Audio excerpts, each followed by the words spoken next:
Muito bem, pessoal. Bom dia para aqueles que eu ainda não cumprimentei. E já que é a nossa primeira celebração do ano, né? Um bom início de ano a todos vocês. Para todos nós, na verdade, né? E como é a nossa primeira celebração do ano, então eu separei um texto para nós estudarmos, que está lá nos Profetas. Então, já pode abrir lá no profeta Jeremias. Nós vamos olhar o capítulo 29 do profeta Jeremias, tá? Mas antes de iniciarmos o livro de Jeremias, eu vou dar uma explicação de como é que chegou o profeta até esse capítulo 29, né? Então a gente sempre precisa, né, dar uma introduzida para não chegar ali e dizer, ué, mas o que está acontecendo aqui? Então, para aqueles que já sabem, já conhecem, já viram, já ouviram, já estudaram, né, a história de Israel, Deus chama, por meio de Moisés, então, aquele povo que estava cativo no Egito. E aquele povo, então, se transforma em uma nação. E essa nação, então, recebe o nome de Israel, por causa de Jacó, que Jacó trocou o nome para Israel, e os 12 filhos de Jacó são as 12 tribos de Israel, então fica conhecido como nação de Israel, o povo de Israel. Em um período do tempo, essa nação ela entrou em uma guerra civil, e ela se dividiu em 2 reinos. Então ficou conhecido como o Reino do Norte, o Reino do Sul.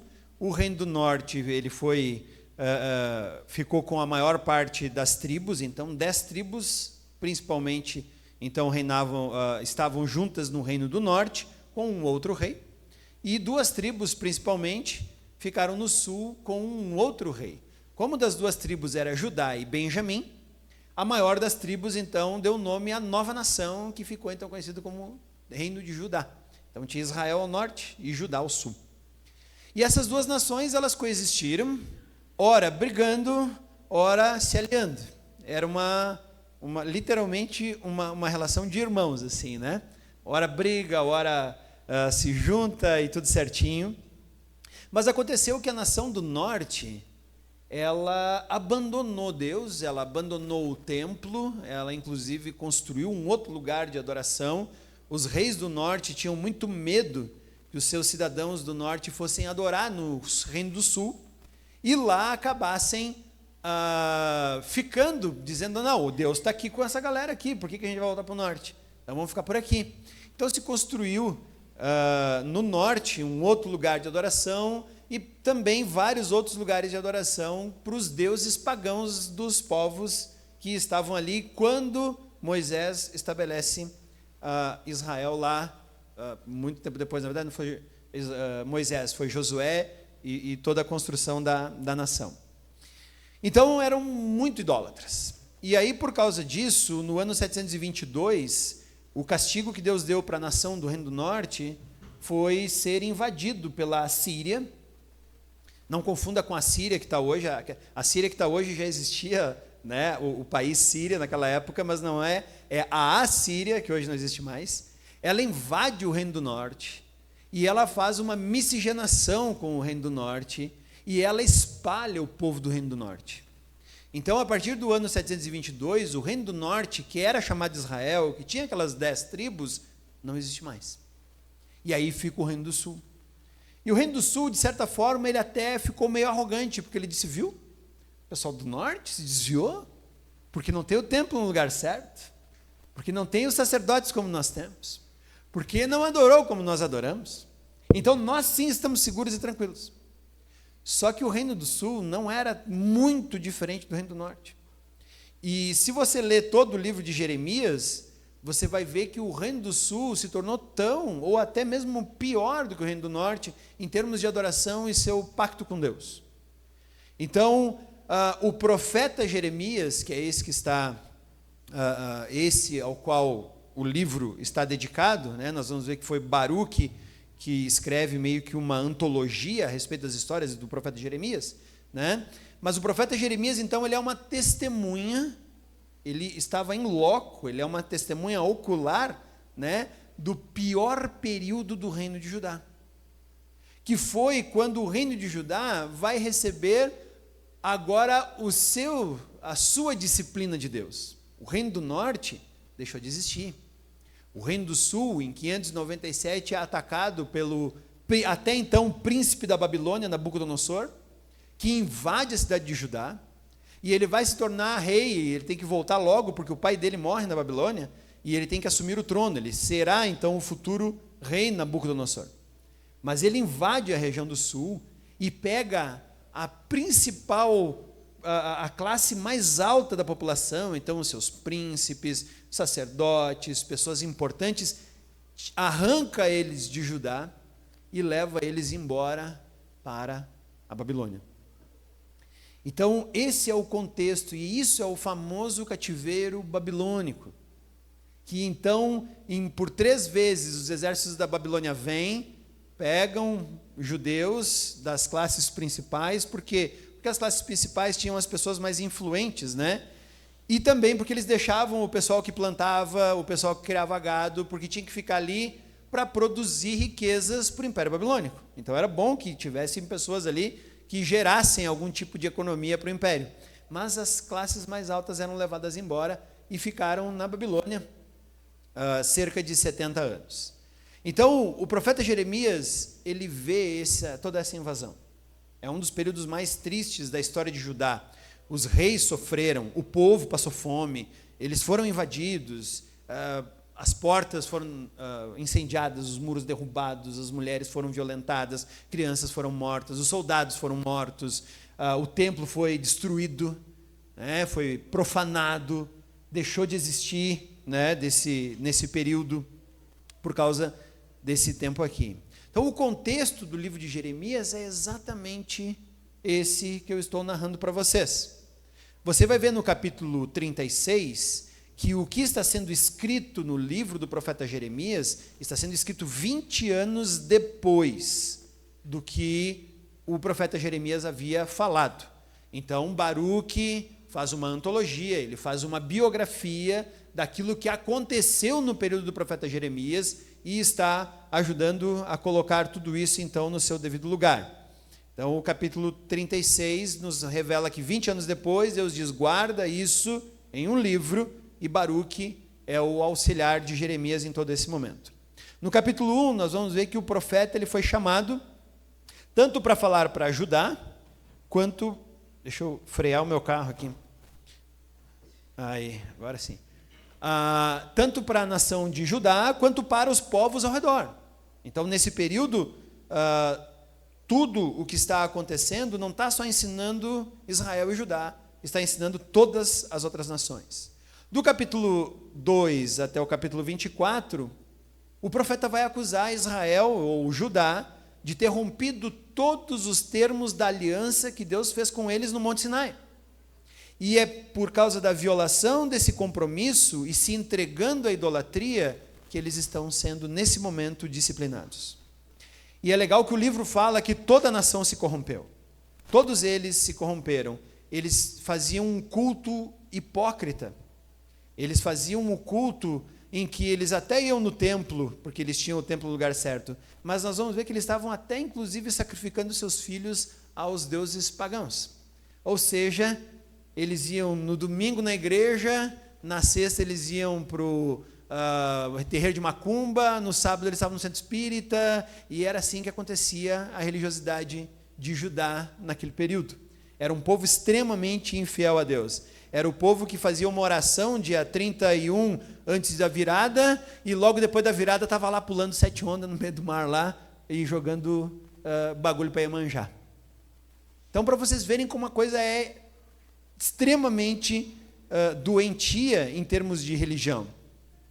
No capítulo 7, o capítulo 7 é muito legal, porque ele fala sobre o sermão do templo, aonde ele fala que Deus enviaria então um inimigo para julgar essa nação, e o templo seria totalmente devastado e destruído, e foi o que aconteceu nesse período.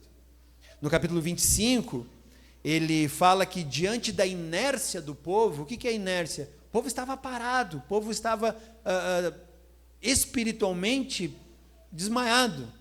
Então, diante da inércia desse povo, Deus traria então os caldeus, que são os babilônicos, sobre essa nação, e não só sobre Judá, mas sobre todas as outras nações, e revela inclusive que o cativeiro duraria cerca de 70 anos. É legal porque é justamente lendo o capítulo 25 do profeta Jeremias, que Daniel, quando está lá na Babilônia, porque Daniel estava lá quando escreve o seu livro, ele olha e ele diz assim, 70 anos, a gente está perto de ser liberto. E ele descobre isso como? Lendo o profeta Jeremias. Isso mostra um profeta lendo outro profeta, e como o estudo das Escrituras são extremamente importantes para ajudar o seu povo a entender os caminhos de Deus. Então, no capítulo 25, fala que tanto Judá, ou Israel, e as nações vão beber do cálice da ira do Senhor. E isso lembra também um pouquinho lá do livro de Apocalipse, as 7 taças da ira de Deus, que estão lá em Apocalipse. Então, nos remete a essa ideia aqui, então, de que quando Deus precisa, Ele derrama a sua taça de ira sobre seu povo. Ufa! Tudo isso para chegarmos no capítulo 29. Então, agora, nós vamos fazer a leitura dos primeiros 14 versículos do capítulo 29 do profeta Jeremias. Então, se você está preparado,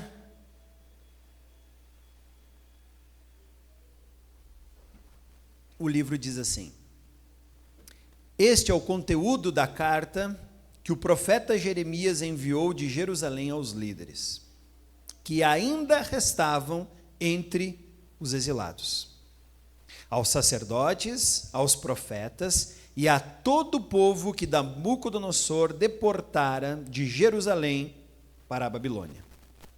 Isso aconteceu depois que o rei Joaquim e a rainha mãe, os oficiais do palácio real, os líderes de Judá e Jerusalém, os artesãos e os artífices foram deportados de Jerusalém para a Babilônia. Ele enviou a carta por intermédio de Eleasa, filho de Safã, e Gemarias, filho de Hilquias, os quais Zedequias, rei de Judá, mandou a Nabucodonosor, rei da Babilônia, e a carta dizia o seguinte: assim diz o Senhor dos Exércitos, o Deus de Israel, a todos os exilados que deportei de Jerusalém para a Babilônia: construam casas e habitem nelas, plantem jardins e comam dos seus frutos, casem-se e tenham filhos e filhas, escolham mulheres para casar-se com seus filhos e deem as suas filhas em casamento para que também tenham filhos e filhas. Multipliquem-se e não diminuam. Busquem a prosperidade da cidade para a qual eu os deportei e orem ao Senhor em favor dela, porque a prosperidade de vocês depende da prosperidade dela. Porque assim diz o Senhor dos Exércitos, o Deus de Israel: não deixem que os profetas e adivinhos que há no meio de vocês os enganem. Não deem atenção aos sonhos que vocês os encorajam a terem. Eles estão profetizando mentiras em meu nome. Eu não os enviei, declara o Senhor. Assim diz o Senhor: quando se completarem os 70 anos da Babilônia, eu cumprirei a minha promessa em favor de vocês, de trazê-los de volta para este lugar. Porque sou eu que conheço os planos que tenho para vocês, diz o Senhor. Planos de fazer-os prosperar e não de causar dano. Plano de dar a vocês esperança e um futuro. Então vocês clamarão a mim, virão orar a mim, e eu os ouvirei. Vocês me procurarão e me acharão, quando me encontrarem de todo o coração. Eu me deixarei ser encontrado por vocês, declara o Senhor. Eu os trarei de volta do cativeiro. Eu os reunirei de todas as nações e de todos os lugares. Os trarei de volta para o lugar aonde os deportei, diz o Senhor. Por que eu escolhi esse texto para falar nesse primeiro momento do ano? Porque é comum a todos nós, em uma virada de ano, E eu fico assim, um tanto quanto cético, e eu sempre fui cético, né, a respeito de datas e tudo mais, porque algumas coisas eu não consigo entender por que a gente faz. E aí, porque o nosso planeta conseguiu completar uma translação completa ao redor da nossa estrela, a gente estoura fogo e acha que vai mudar alguma coisa.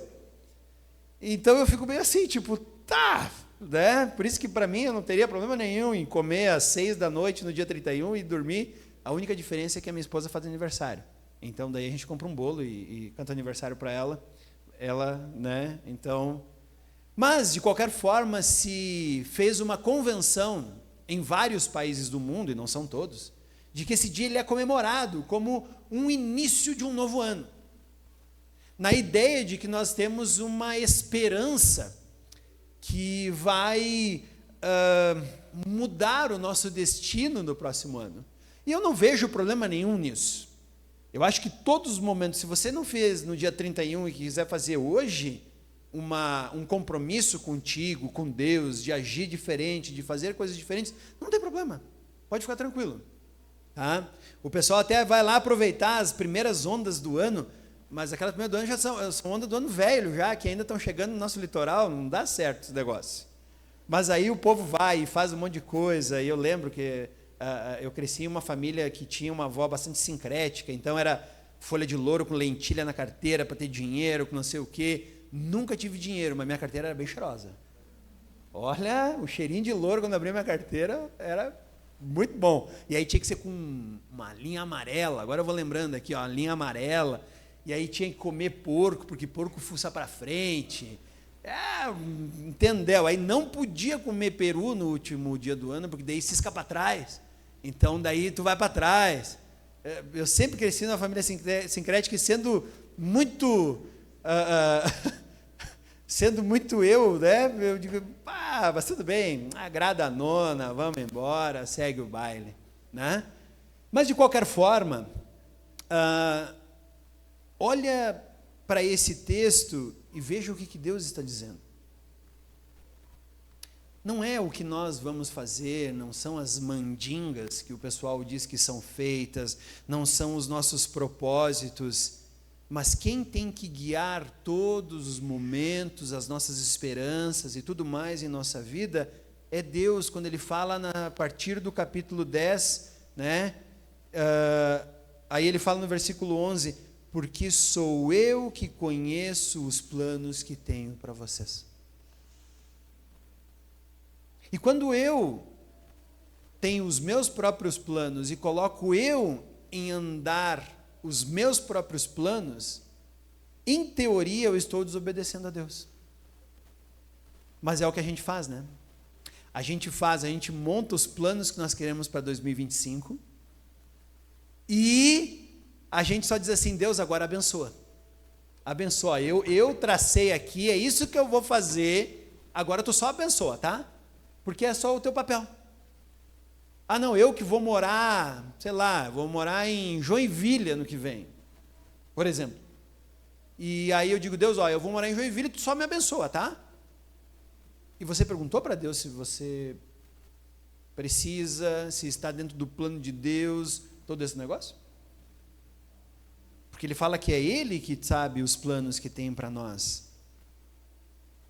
E aí, olha só como ele continua o versículo dizendo assim, planos de fazê-los prosperar e não causar dano, plano de dar a vocês esperança em um futuro. E ele está falando isso para um povo que acaba de receber uma carta, sabendo que a maioria desses que vão ler, nunca mais voltarão para Jerusalém. Por quê? Porque o cativeiro durou 70 anos. Qualquer um deles que tenha de 15 anos para cima, que vai ler essa carta de Jeremias, nunca mais verá Jerusalém. E eles estavam fazendo seus planos. Não, a gente vai voltar logo. Tem até uns profetas aí que estão dizendo que é breve. É questão de semanas nós estaremos lá. E Deus diz assim, parem de dar aos profetas oportunidade para contar para vocês mentiras que vocês querem ouvir. Porque eles estão falando mentiras. E é por isso que, inclusive, o profeta está dizendo, vocês estão aí? Estão aí. desfaçam as malas, construam casa, plantem vinhas, plantem frutas. Por que é essa ideia de plantar fruta, plantar vinha? Porque significa que tu vai ter que plantar, ver crescer, começar a colher, vai passar muito tempo. Deem suas filhas em casamento, casem-se com a galera de lá, porque o povo que eu vou chamar vai descender de vocês. Ele disse, não diminuam, cresçam, mas quando eu trouxer eles para cá, não serão vocês que virão. Então, os versículos 1, 2 e 3 já nos revelam, então, que essa é uma carta que o profeta Jeremias enviou aos exilados, que estavam lá na Babilônia, dizendo assim, não, é rapidinho, a gente está aqui só de passagem. Daqui a pouco o rei Nabucodonosor diz, ó galera, acabou o tempo de vocês aqui, voltem logo para suas casas. E o profeta manda uma carta dizendo não. E essa carta era endereçada aos anciãos da sociedade, aos sacerdotes, aos profetas e a todo o povo que estava na Babilônia. Do versículo 4 a 9, ele dá as instruções de como viver no exílio, e isso é muito interessante. É muito interessante porque se você olhar do versículo 4 ao versículo 9, assim diz o Senhor dos Exércitos, a todos os exilados que eu deportei. Olha que interessante, não foi Nabucodonosor que conquistou, foi Deus que mandou eles para lá, porque Deus está dizendo a todos os exilados que deportei. E esse verbo aqui só exige uma única pessoa para concordar com ele, que é a primeira pessoa do singular. Eu deportei. Eu enviei. Não foi Nabucodonosor que ficou muito forte e daí veio e conquistou. As nações obedecem ao que eu planejei. Então eu deportei vocês para lá. E aí ele fala, olha só que legal, construam casas, habitem nelas, plantem jardins e comam seus frutos. Casem-se, tenham filhos e filhas, escolham mulheres para casar com os filhos e deem suas filhas em casamento, para que também tenham filhos e filhas, multipliquem-se e não diminuam. Busquem a prosperidade da cidade para a qual eu deportei e orem ao Senhor em favor dela, porque a prosperidade de vocês depende da prosperidade dela. E isso aqui é muito complicado, porque talvez os judeus estivessem orando dizendo assim, Deus, destrói a Babilônia, acaba com essa cidade, arrasa com esse povo. E Deus diz assim, não, porque vocês vão ficar aí muito tempo, e se vocês ficarem aí muito tempo no meio de um povo miserável, também vocês terão uma vida miserável. Então, ao contrário disso, orem pela prosperidade desse rei que invadiu a casa de vocês, destruiu o templo, levou vocês embora. E talvez a gente estivesse orando, não, vamos orar contra. Vamos orar para destruir, vamos orar para acabar. Que agora a Babilônia entre numa dívida externa sem tamanho. Que o dólar cresça mais ainda em valor e a moeda da Babilônia não valha mais nada. Para esse rei ver como ele é incompetente. E Deus está dizendo, não é assim. Deus está dizendo, orem para a prosperidade dos babilônicos, porque quando eles forem prósperos, também vocês desfrutarão dessa prosperidade. Porque vocês não voltam logo, vocês ainda vão ficar um tempo lá. Assim o cristão deve viver no meio da sociedade onde ele vive. Nossa terra é a Jerusalém celestial. Eu sei que tem um monte de crente falando um monte de bobagem na internet, dizendo que a nossa terra é a Jerusalém terrena ali. Gente, o reino de Israel hoje, ele não é nem um arremedo do que o reino de Israel já foi um dia. E o reino de Israel celestial é muito superior àquilo que está ali colocado. E eu não espero que seja destruído, nada. Eu espero que Israel seja e continue prosperando como está. Mas aquilo ali não é o reino de Deus. Nosso reino está no céu. Não há lugar terreno que vá nos dar a satisfação de lar, mesmo que a gente more lá no meio de Jerusalém. Nossa morada é celestial.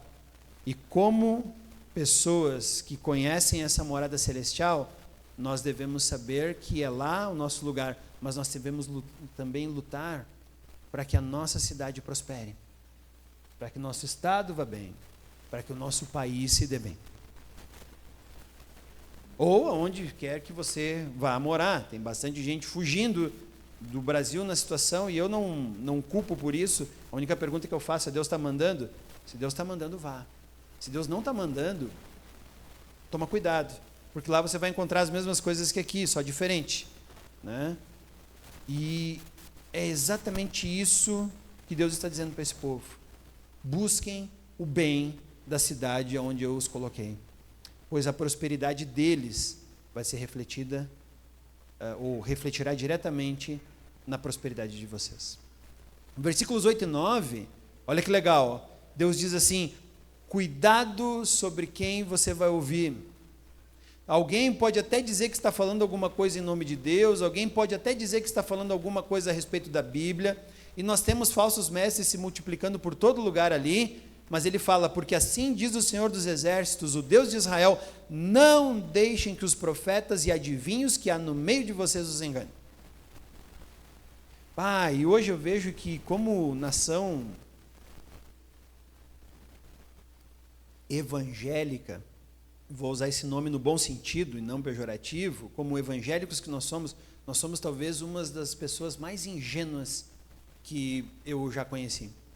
Basta você falar que você é cristão e se abrem todas as portas, mas a pessoa nem te conhece, não conhece a tua índole, não sabe quem você é uma coisa assim muito, muito, muito louca.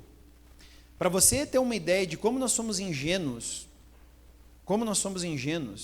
Simone e eu estamos com 2 meninas de Curitiba na nossa casa, hospedadas. Elas vão hoje para Gramado continuar o Live, e 2 pais malucos concordaram de mandar 2 meninas de Curitiba para Caxias do Sul na casa de 2 pessoas que eles sequer conheciam.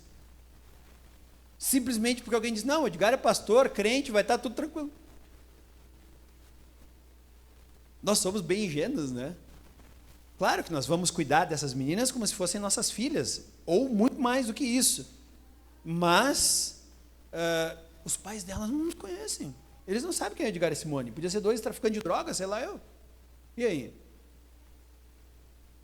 Então nós somos realmente muito ingênuos. Basta dizer alguma coisa e às vezes nós ouvimos: não, a pessoa leu na Bíblia isso, então eu acho que é por aí. E Deus está dizendo: toma cuidado.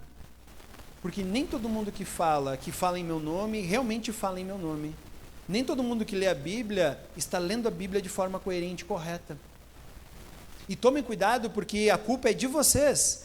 Porque eles estão profetizando mentiras em meu nome, eu não os enviei, mas olha só, não deem atenção aos sonhos que vocês os encorajam a terem. A gente só quer ouvir coisa boa, né? Quem é que quer ouvir que a gente vai ficar 70 anos na Babilônia? Não, eu quero ouvir que eu vou ser próspero, que agora nesse ano aí, Deus vai me dar o prêmio da Mega Sena da virada, né?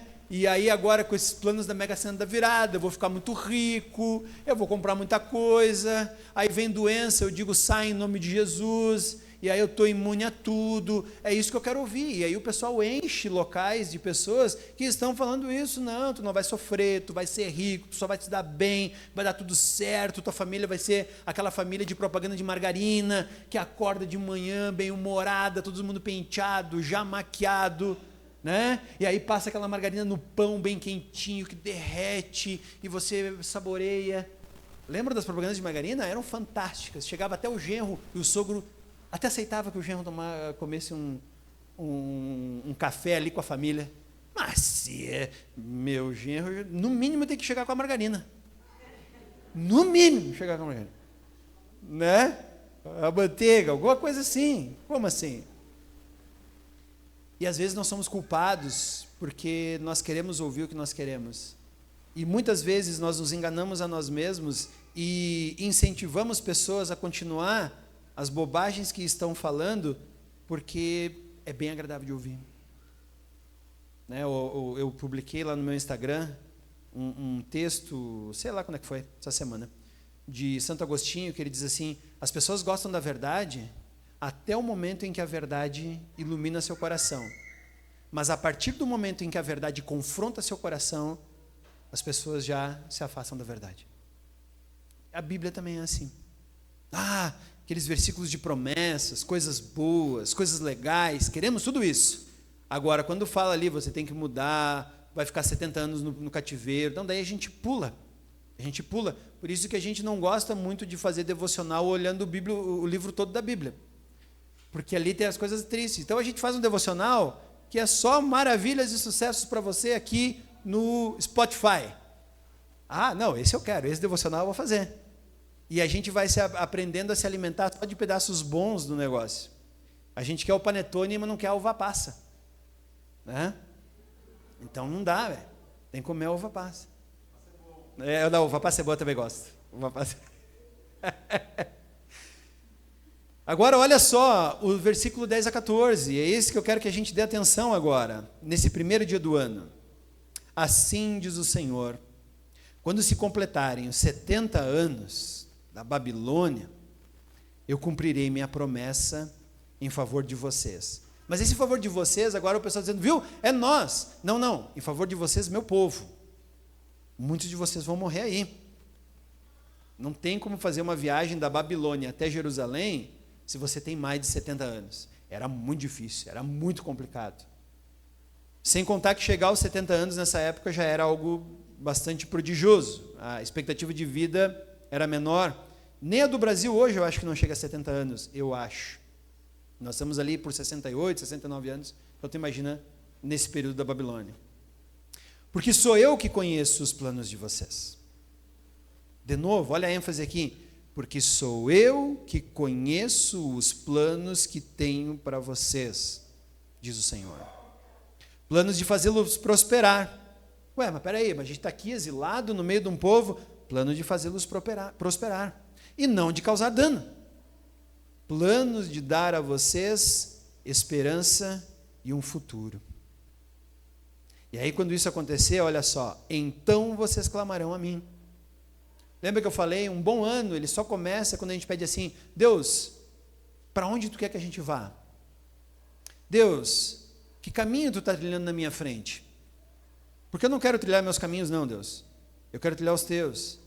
Então vocês clamarão a mim, virão orar a mim, e eu os ouvirei. Vocês me procurarão, e me acharão, quando me procurarem de todo o coração. Eu me deixarei ser encontrado. Ou seja, Deus vai dizer, eu estou aqui, pode vir, não estou escondido não. Quando você me procurar, quando você quiser vir a mim, eu vou me apresentar a você, eu mesmo vou me revelar, não estou escondido não. Eu me deixarei ser encontrados, declara o Senhor, e os trarei de volta do cativeiro. Eu os reunirei de todas as nações, de todos os lugares para onde eu os dispersei, e os trarei de volta para o lugar de onde os deportei, diz o Senhor. Deus é quem sabe os planos do seu povo. Deus é quem sabe. Nós não imaginamos, nós não conseguimos entender, nós sequer conseguimos planejar uma semana lá na frente, e às vezes alguma coisa pode desviar disso, e a gente não sabe. A prosperidade para Deus é diferente da prosperidade do mundo.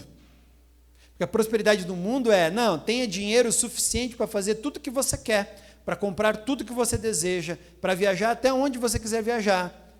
Isso é ruim? Não. É pecado? Não, não é pecado, gente. Fiquem tranquilos. Se você tem, faça, continue desfrutando. Mas prosperidade para Deus é ter comunhão com Ele. E isso é ser próspero. E isso eu posso fazer em Caxias, isso eu posso fazer em Arroio do Sal, isso eu posso fazer em Nova York, isso eu posso fazer... sei lá, na Cidade do Cabo, lá na África do Sul. Isso eu posso fazer em qualquer lugar. Prosperidade é andar com Deus, é buscar a Deus, é deixar Deus se revelar para nós, mostrar seus caminhos. E principalmente Deus ouve as nossas orações.